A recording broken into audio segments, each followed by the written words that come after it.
we actually have a great guest lined up, and he's on the line with us, so why don't we introduce him without further ado? Let's welcome to the air former WWE Superstar, and it seems like he has a current future in wrestling that's going on over in Puerto Rico that we'll get to. He is Eric Escobar. How are you doing, man? How you guys doing? I'm doing pretty good. Thanks for having me. It's an honor to have you on the show. Now, me and you talked a little bit before we went on the air, and currently you're over in Puerto Rico. Would you like to talk to the fans a little bit about that? Yes, Puerto Rico is a very small island. Thank you very much. I had to move back here, the United States. Even though I love Florida, I love all that. I needed to get away. I needed to be close to my family and all that. And recently I just made like I was telling you, a sort of handshake deal with IWA, a local promotion where I first started here in Puerto Rico. Made a handshake deal with them, and they just showed something on TV with me and another guy. So hopefully it's going to be pretty good for us. But we can get back on track and get what was taken from me, so to speak. I don't know.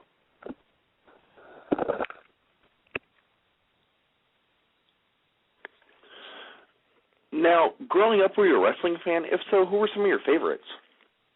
There were mostly a bunch of, local guys. I was a big fan of Cheeky Star. I don't know if you guys ever heard of him. He actually did train in the dungeon back in the day, so he never made it to the limelight in the United States, but he was pretty big here. He was like our version of Ric Flair in Puerto Rico, with the suits and always dressing nicely, and a great guy on the stick. Abdullah the Butcher, who was a legend and worldwide known legend, and he was a legend on his own here in Puerto Rico. And of course, your usual suspects. When you're a little kid, you always spot for the Road Warriors and the Ultimate Warrior and Hulk Hogan and all the usual cats. The one guy that I always looked up to growing up was actually that guy Cheeky Star and Ric Flair. So sorry for if I disappointed a lot of wrestling fans out there. Now, was wrestling your first career choice? If not, what was? No. Actually, I wanted to be a baseball player. I always liked baseball, even though it's one of the most boring sports on the planet. I think the thrill of sharing the field with 9 guys, but being actually the one that has to make a game-deciding play, kind of like what struck a chord in me, that I really wanted to be a baseball player. Puerto Rico is very big on baseball. But when I was playing here in Puerto Rico, we're playing at a game. I can't remember. I think it was a college game or something like that. I threw my elbow out, so now I can't throw more than 3 or 4 times without my arm hurting. So I decided to turn to wrestling. Yeah, get beat up for a living while my elbow was popping out of place. Great career choice. But I always liked it. I was always a big fan of the sport locally here in Puerto Rico, and watching WWF at that time on the tube, and I was actually a big fan of Glow. Glow, you remember that? Ladies wrestling, whatever. I mean, yeah. Hot chicks kicking ass. Yeah, I was there. Yeah, we actually had Little Egypt on the show not too long ago. A really good interview. So yeah, I know all about Glow. Now, how did you get hooked up with Super Crazy as a trainer? Can you talk about that a little bit? Yeah, it was the way that things worked out for me in wrestling. I was actually looking for a wrestling school, me and my best friend. And we actually stopped Cheeky Star after a show, and we asked him, "Hey, Cheeky, do you know any good wrestling schools here in Puerto Rico? We don't have too many." And he's like, "Well, the best guy to go will be Isaac Rosario. He was actually the one who trained Carlito and Primo." And so, where's that? So it was like a little bit of a drive away. So I told my best friend, "You wanna go take a drive on me?" And you know what? No. So he didn't want to do the drive. So I kept going to wrestling shows, and rest in peace, Victor Quiñones spotted me in the crowd. I was starting to lift weights at the time, so I was walking around with wife beaters, thinking that I was jacked when I was not. I was still like skinny and lanky and awkward looking. But he spotted me in the crowd, and he sent two guys to come and talk to me. The stereotypical Puerto Rican will be like short, kind of dark skin, will be kind of chubby and all that. So when you see the whitest Puerto Rican you've ever seen with blue eyes, and you see this guy kind of stands out in the crowd, he told these guys to come talk to me, and they asked me if I wanted to start training. I'm like, you know what? I was actually looking for a wrestling school. When Victor Quiñones approached me, he started talking to me about guys in the wrestling who were wrestling at that time in the ring. And I'm like not paying attention to him. And he's like, you know who I am? I'm like, I have no clue. He's like, I'm Victor Quiñones. I'm the president of this company. I was like, oh, sorry about that, sir. I apologize, you know. And he sent me with these two guys to train. Now, I wasn't properly trained because the guys that started training me, they got arrested in like 2 weeks after I started my training.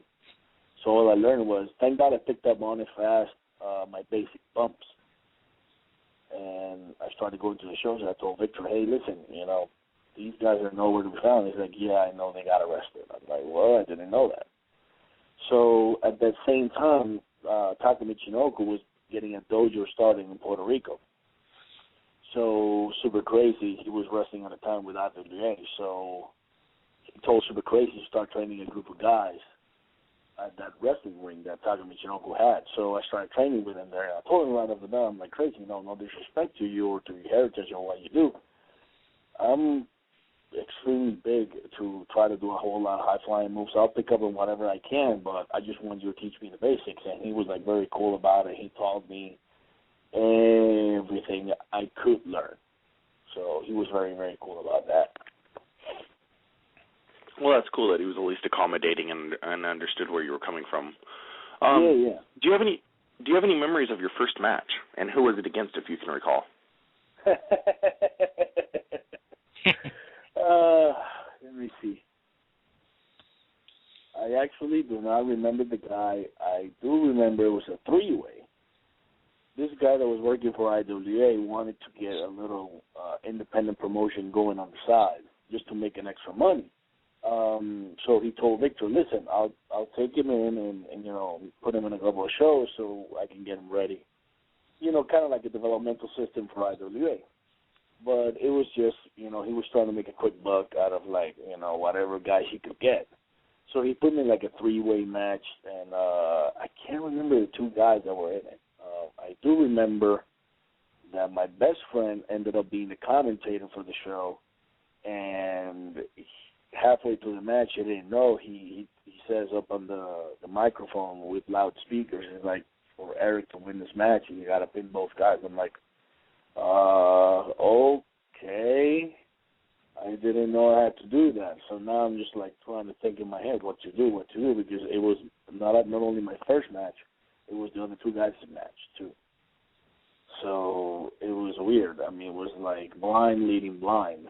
I'm like, okay, what are we going to do here? So we kind of figured out, we got through it. It was kind of crappy, I would say that, but hey, I survived.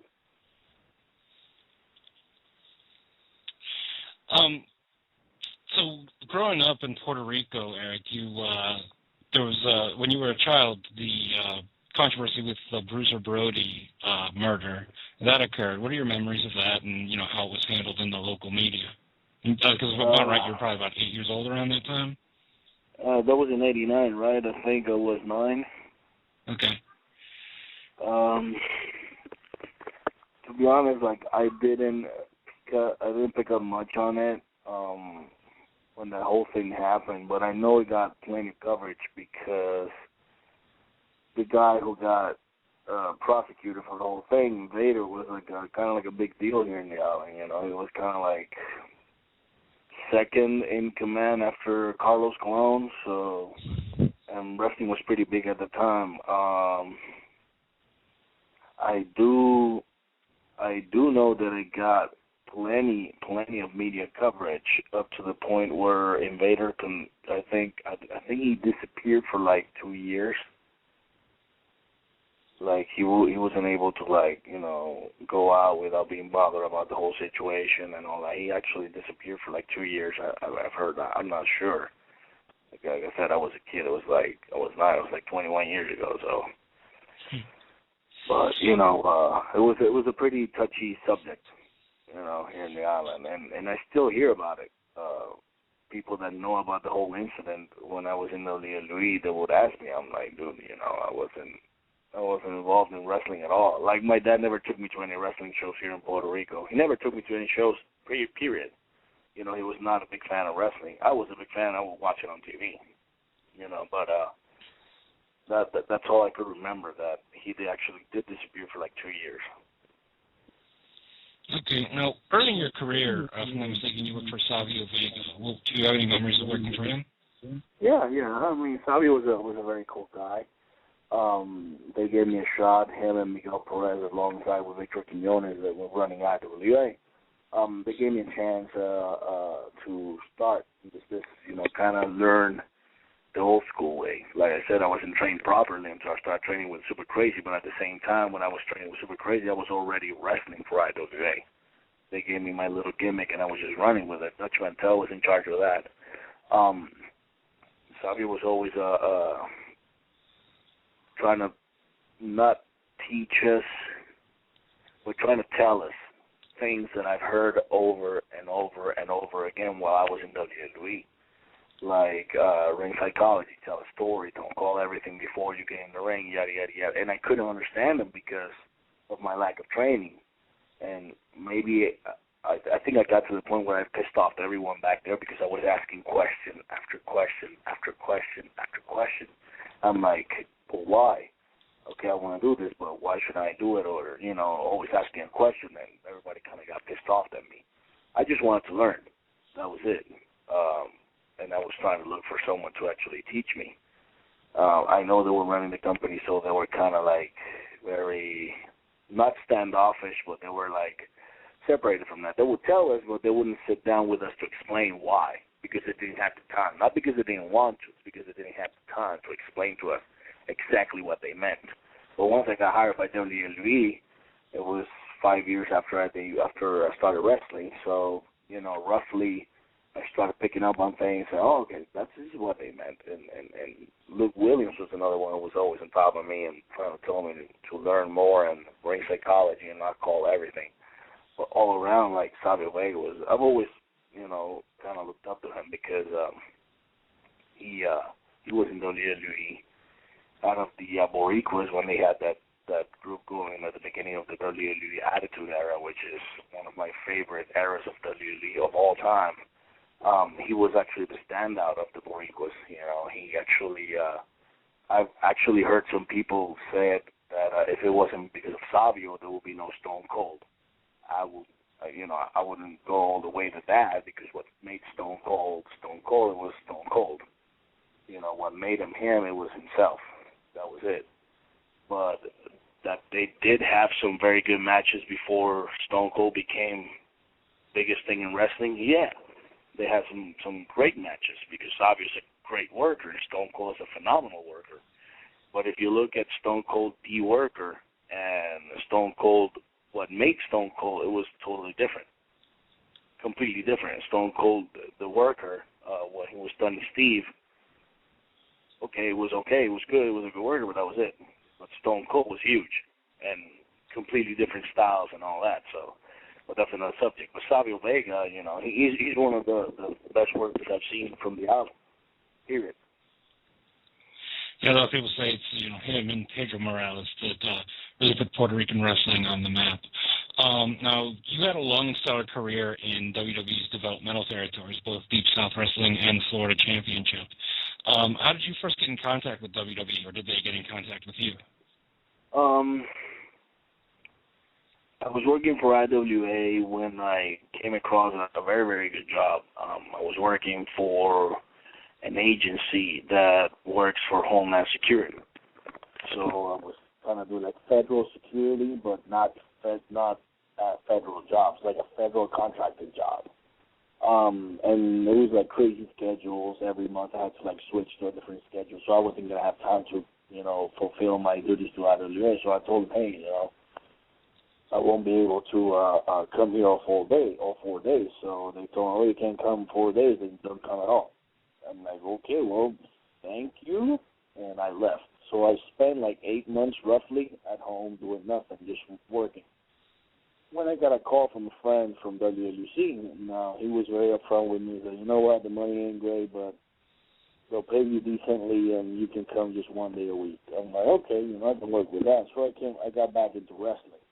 A couple of months after, WWE was going to have the first ever, was in 05.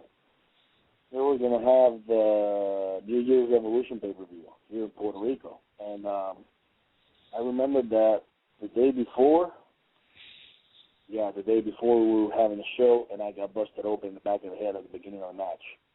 The guy cracked my shoulder with the same chair shot. He cracked my shoulder and busted my head at the same time. How did it happen? I'm not sure still. I ended up in the ER, got into a fight with my wife at the time, told her, leave me alone, I'm pissed, yada, yada, yada. So we drove home. Actually, we were dating at the time. We were not married yet. We drove home, and I just woke up the next day, went to the ER to get stitched up because there was, no one to take care of me at the hospital that night. So the next day when I get out of the ER, I get a call. I had 2 voicemails left in my voicemail. When I check them out, it was like, yeah, you got a meeting with WWE agents tonight. I'm like, really? I was at the pay-per-view. So I went to the pay-per-view, and I met with John Laurinaitis and Gerald Briscoe. We sat down, we talked and all that. John Laurinaitis gave me his card, and he gave me Tommy Dreamer's card, too. He's like, call this guy, he's the guy in charge, yada, yada, yada. And I got in touch with him. Then I sent a couple tapes, a couple pictures, and then they sent me to my week tryout in Deep South. When by Friday, Bill DeMott had already given me the thumbs up to get hired. So. Okay, now, in developmental, you spent most of your time in Florida under Steve Kern. What are your opinions of Steve? Steve is a wonderful human being, period. That's it. He's a great person. We met when I was in Deep South, actually. He actually went to Deep South a couple of times, and we met. And he was always very approachable, especially with me. He was very approachable to everybody, actually. But, he kind of took a liking to me. He met me on the road as well. We shared a couple of weekends on the road while I was in Deep South, and he was always very approachable and very willing to help me improve every day. I would always, anything that any agent would tell me, I would take to heart.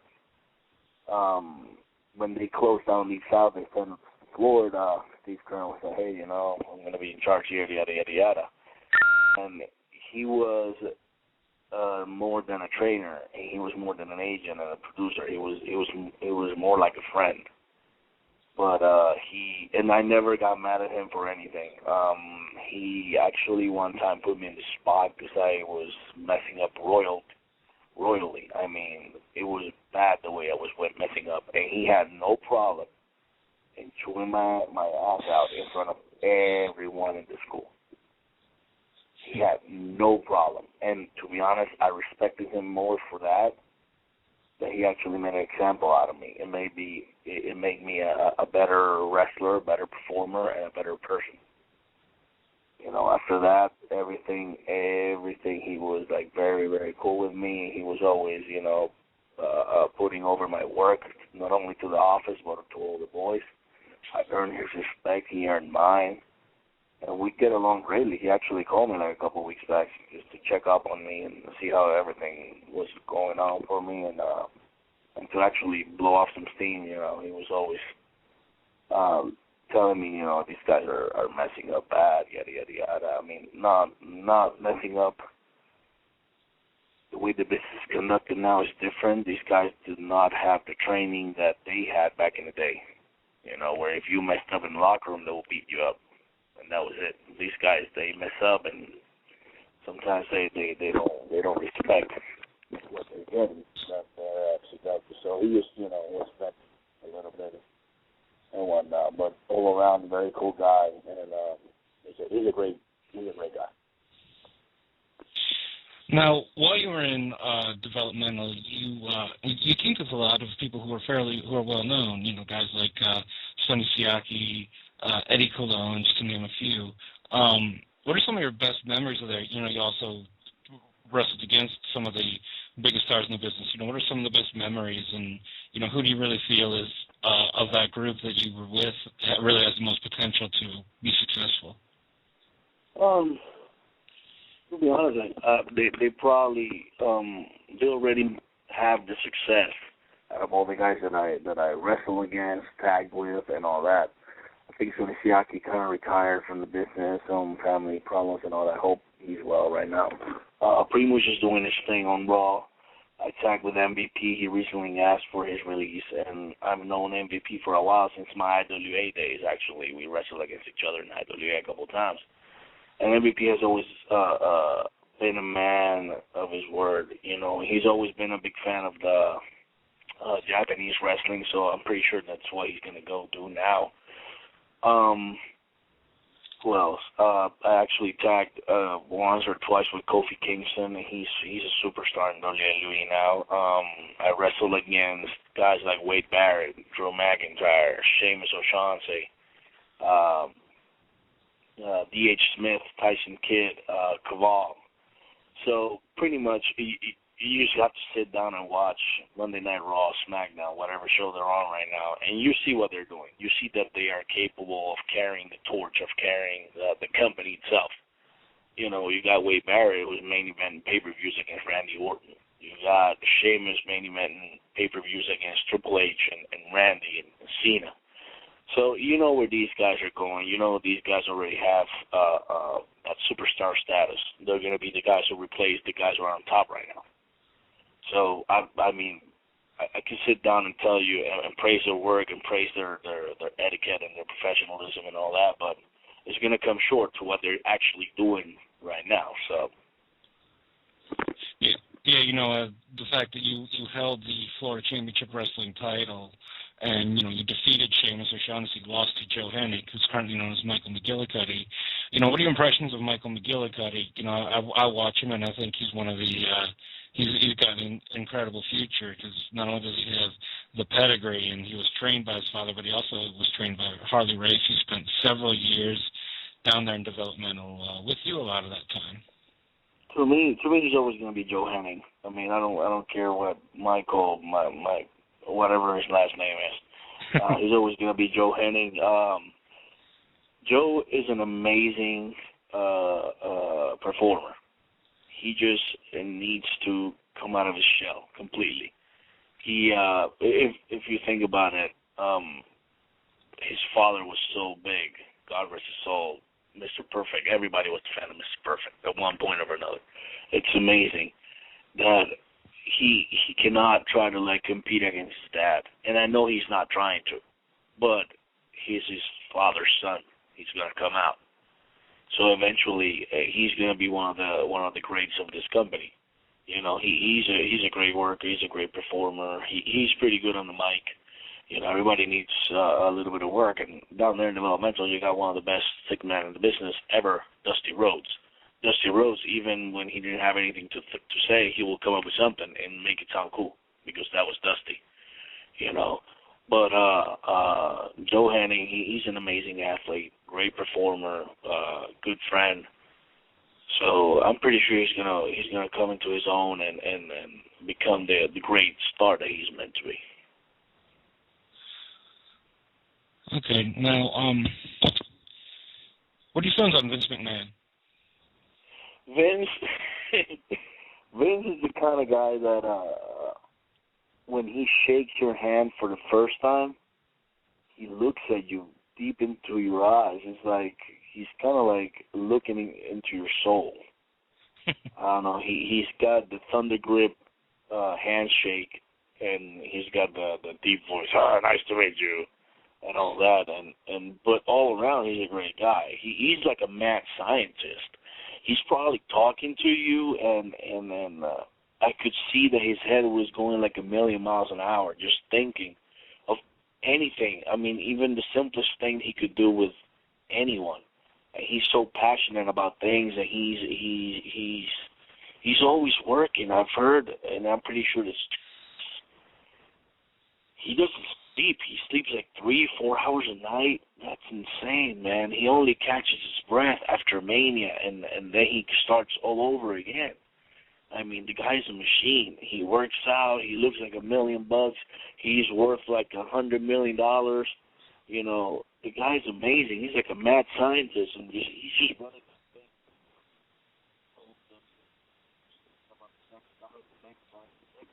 But at the same time, taking care of the guys that he has right now. And I've heard that he's actually taking time off to like teach a promo class before TV tapings and TV shows. That's amazing. For like the new guys, that's amazing.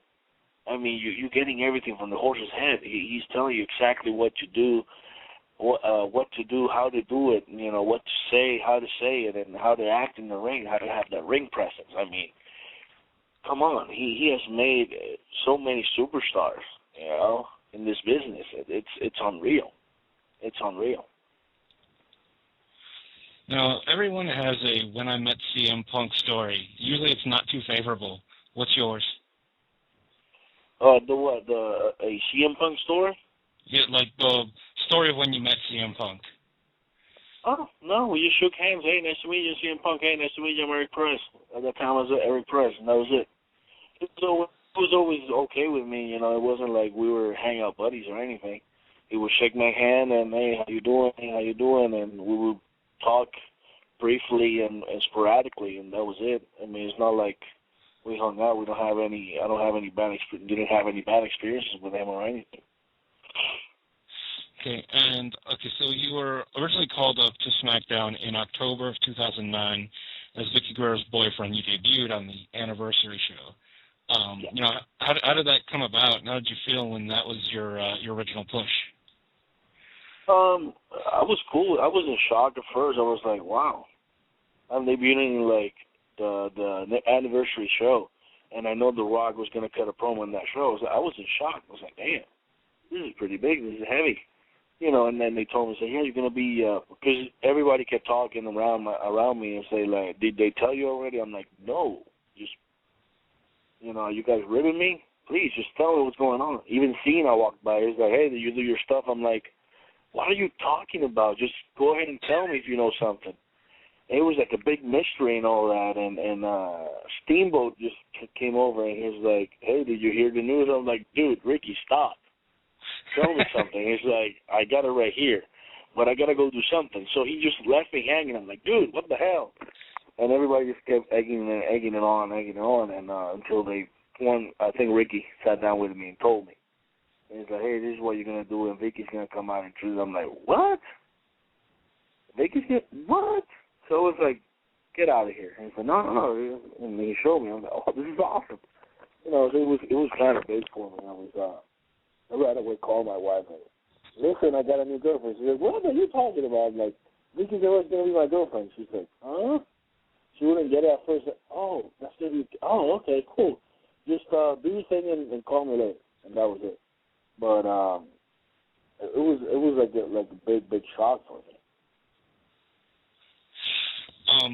So you were also originally scheduled to be part of SmackDown in the inaugural bragging rights in the big Raw versus SmackDown match, but they restructured that team, and most of the guys that were originally going to be there, they weren't.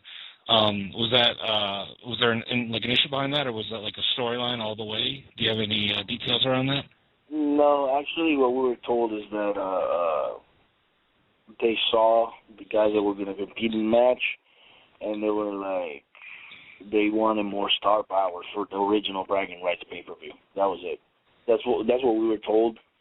So, hey, you know, it was what it was. I think that for me, at least for me, because it was like the freshest, the newest guy on the roster, so to speak. So for me, it was a little bit too much. I'm like, damn, you guys pay-per-view right away?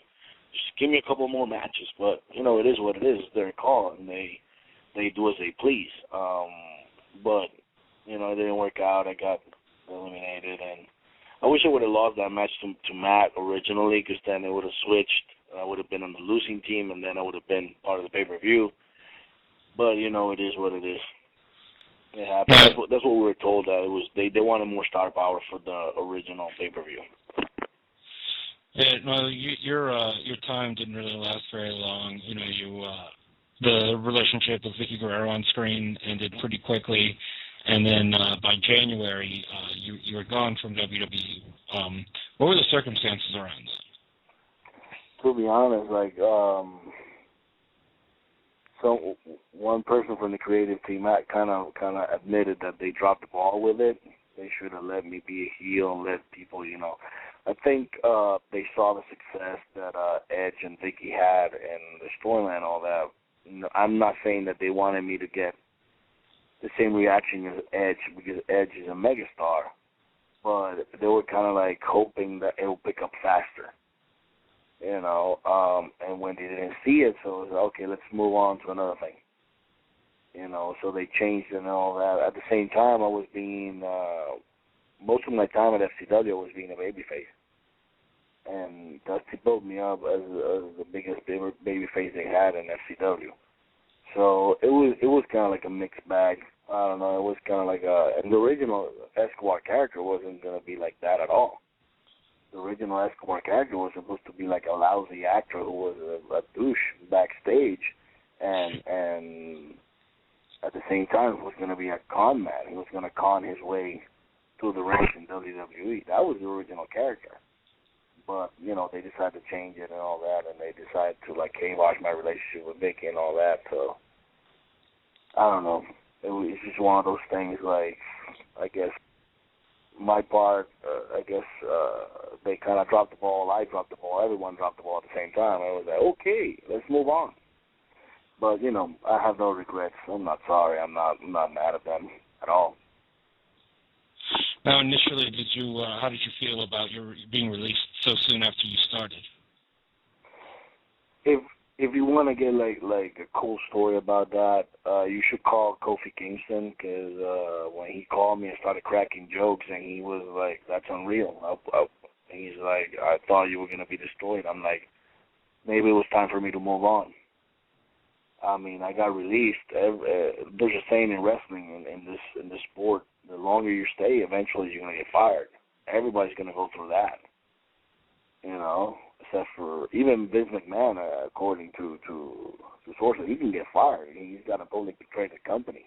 He can get fired because the stockholders don't want him there. They don't want him there. You know what I'm saying? But you know, we all know that's not gonna happen. But anybody can get fired at any time in the sport. I mean, after I got released, I was one of the first few, I think, or the first of the year, whatever, that got released. I was like, wow, you know, they released me and all that. I told my wife, and she was actually more devastated than I was. I was like, hey, you know, it happens. The first day I signed that contract, I knew that day was going to happen. Sooner or later, I mean, I would say this: I lasted longer than a lot of the guys. I lasted like 4.5 years. How many guys have signed a contract and said, hey, I was in the contract for WWE for like 4.5 years? There's a lot of guys who get hired and within like 6 months they're gone. So I'm proud of that. I'm proud of the fact that I was able to earn as much respect, at least from the developmental trainers, that they will keep me around. And they kept me around for that long. So I was doing something right, you know, for them to keep me around that long. I mean, they released Shelton. And Shelton is an amazing, amazing performer. So there's nothing for me to feel bad about. You know, it is what it is. It happens. Now, who are some of your favorite opponents in the ring? There's so many. I would say Caval. We beat the living hell out of each other in that match we had in developmental. I would say Drew McIntyre. He's funny too. Sheamus was pretty good. Wade Barrett was pretty good. Tyson Kidd and D.H. Smith, they're amazing to be in the ring with.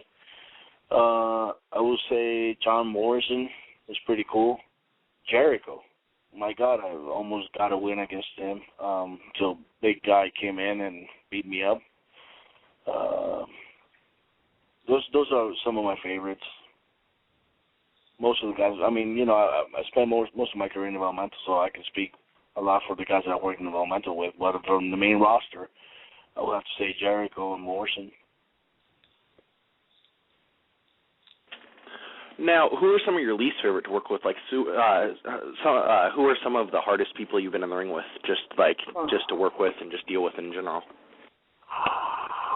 Kali. It's. I mean, I don't know. It's because he's such a big guy that he's so hard to like move around and all that. But it is what it is. He's a big guy, and I don't know. Maybe I didn't find a way to make things click if it wasn't for me getting hurt, you know, but I did not enjoy my time in the ring with him at all.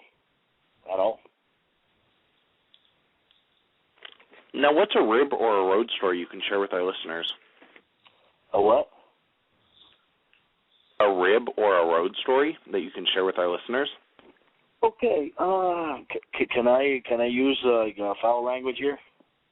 You can cuss as much as you want. Oh, really? Cool. I've been holding back. Okay. This was actually my last weekend on the road. I get this minivan, and in the minivan it's Yoshitatsu, Tyler Rex, Mike Knox, what was his last name? Slam Master J, and myself. So we're driving around with Wisconsin. We're driving around, and Tyler Rex in the driver's seat. I'm in the passenger. Yoshi's right behind Tyler. Slam Master and Knox are way in the back. So we're driving, we're talking, yada, yada, yada. Out of the blue, Tyler goes like, uh-oh. And I go like, uh-oh, what? And he's like, the car, I think it shut down. I mean, the car kept moving, and the engine started, but he pushed on the gas and nothing happened. So he stops the car. He starts it again. We keep driving. And then within like 5 minutes, boom, again. The engine was down. There was something wrong with the computer.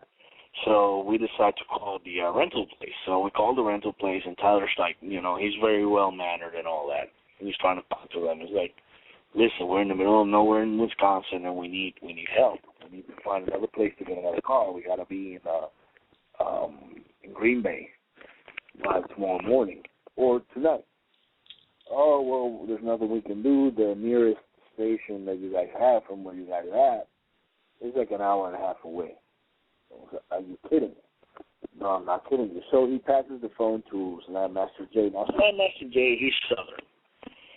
So he starts going down on this lady with the phone, and he's like, look, lady, I got to be home. I got to be in Green Bay tonight because I got to go to work tomorrow for more than 12 hours. She's like, well, there's nothing I can do. And he's like, are you fucking kidding me?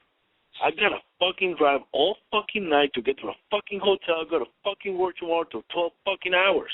And you fucking tell me you can't do shit for me? Is that what you're fucking saying right now?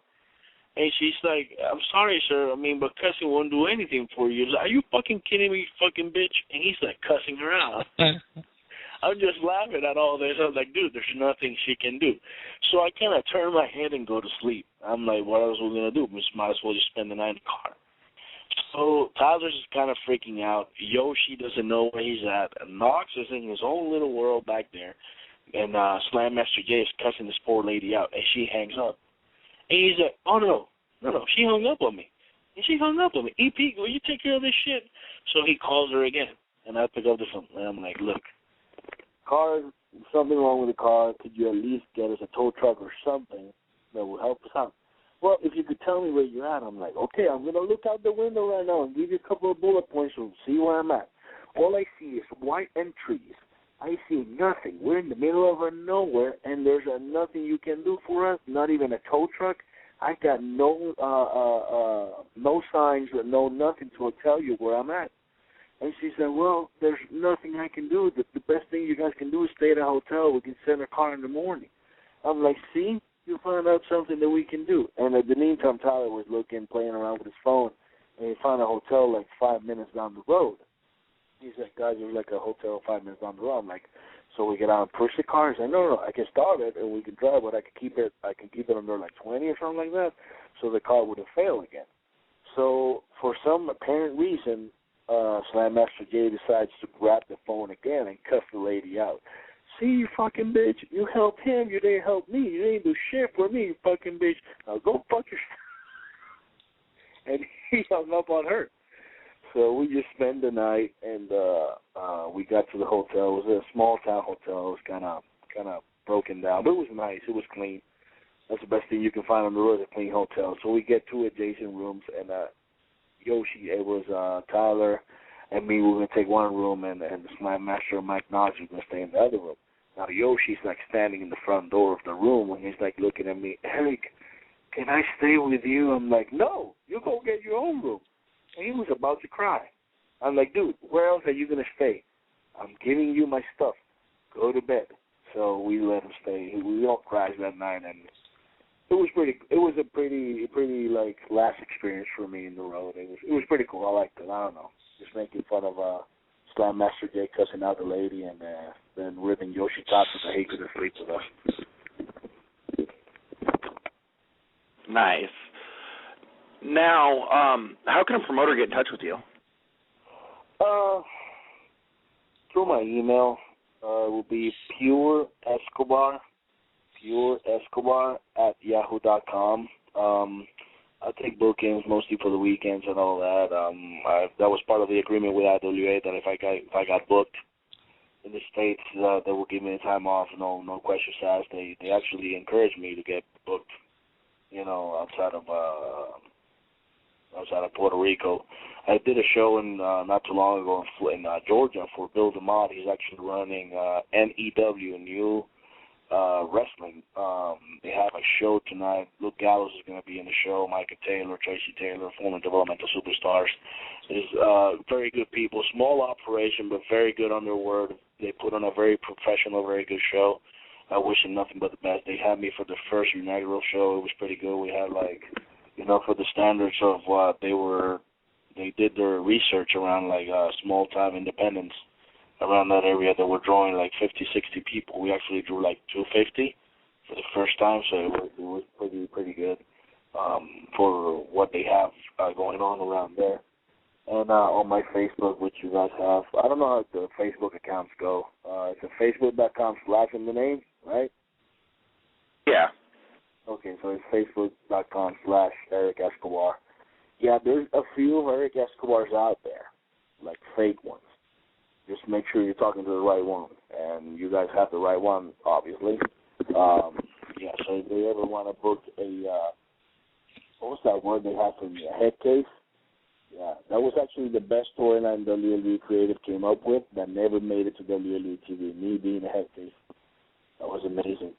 But, that's the two ways you can get in touch with me, through my Facebook and email, pureescobar@yahoo.com. All right, once again, that's pureescobar@yahoo.com. And do you have any final words for your fans?